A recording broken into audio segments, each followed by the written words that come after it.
सोने की चमक एक बार फिर से तेज हो गई है। इस हफ्ते गोल्ड प्राइस में 5% से ज्यादा की तेजी देखने को मिली है और घरेलू बाजार में एमसीएक्स गोल्ड ने 1,60,000 प्रति 10 ग्राम का स्तर भी पार कर लिया है। ऐसे में सबसे बड़ा सवाल यही है कि क्या सोने की इस तेजी में अभी भी कमाई का मौका बचा है या फिर इतनी तेज रैली के बाद अब सावधान होने का समय आ गया है।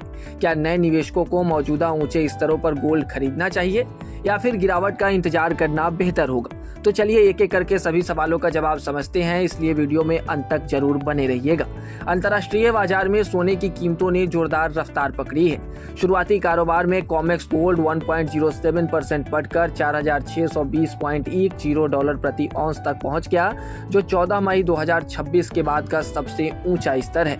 घरेलू बाजार की अगर बात करें तो घरेलू बाजार में एमसीएक्स पर अक्टूबर फ्यूचर कॉन्ट्रैक्ट 0.85% बढ़कर $1,60,784 प्रति 10 ग्राम के स्तर तक पहुंच गया।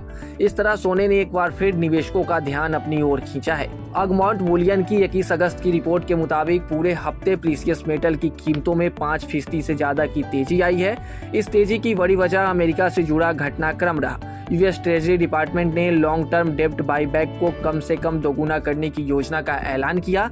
इसके बाद ट्रेजरी यील्ड्स और यूएस डॉलर में तेज गिरावट देखने को मिली, जिसका सीधा फायदा गोल्ड को मिला। सोने की इस तेजी को आगे के तकनीकी स्तरों से भी समझा जा सकता है।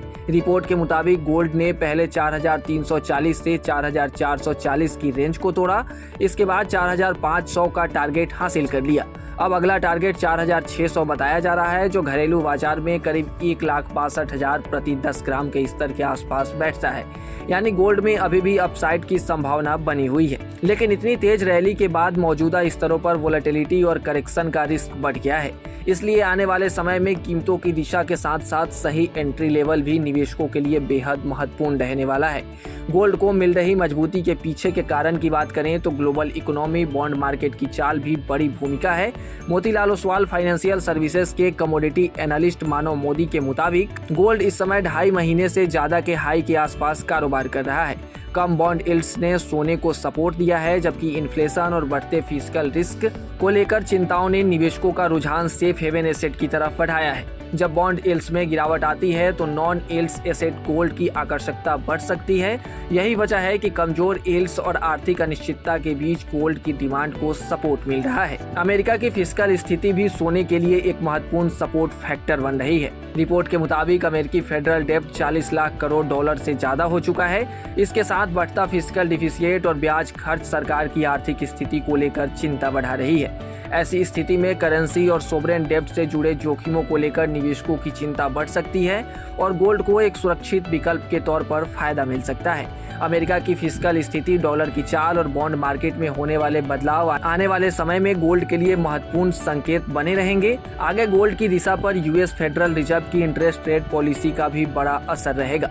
अगर बाजार में ब्याज दरों में नरमी की उम्मीद मजबूत होती है तो गोल्ड को फायदा मिल सकता है। इसके उलट अगर फेड का रुख ज्यादा सख्त रहता है और रेट्स को लंबे समय तक ऊंचा रखने का संकेत मिलता है तो गोल्ड में प्रॉफिट बुकिंग देखने को मिल सकती है। इसके साथ ही यूएस डॉलर और ट्रेजरी यील्ड्स पर भी लगातार नजर रखने की जरूरत होगी। डॉलर और यील्ड्स में कमजोरी गोल्ड के लिए सपोर्टिव हो सकती है, जबकि दोनों में तेज उछाल आने पर सोना पर दबाव बढ़ सकता है। जियोपॉलिटिकल डेवलपमेंट भी गोल्ड की चाल को प्रभावित करते रहेंगे। खासकर मिडिल ईस्ट से आने वाली खबरें ग्लोबल रिस्क सेंटीमेंट को बदल सकती है। अगर तनाव बढ़ता है तो सेफ हेवन एसेट के तौर पर गोल्ड की डिमांड बढ़ सकती है। वहीं जियोपॉलिटिकल तनाव कम होने और गोल्ड रिस्क सेंटीमेंट में सुधार आने पर निवेशकों का रुझान रिस्क वाले एसेट की तरफ बढ़ सकता है, जिससे गोल्ड की सेफ हेवन डिमांड कुछ कमजोर पड़ सकती है। ऑयल प्राइसेस और इन्फ्लेशन की दिशा भी इसी वजह से महत्वपूर्ण रहेगी।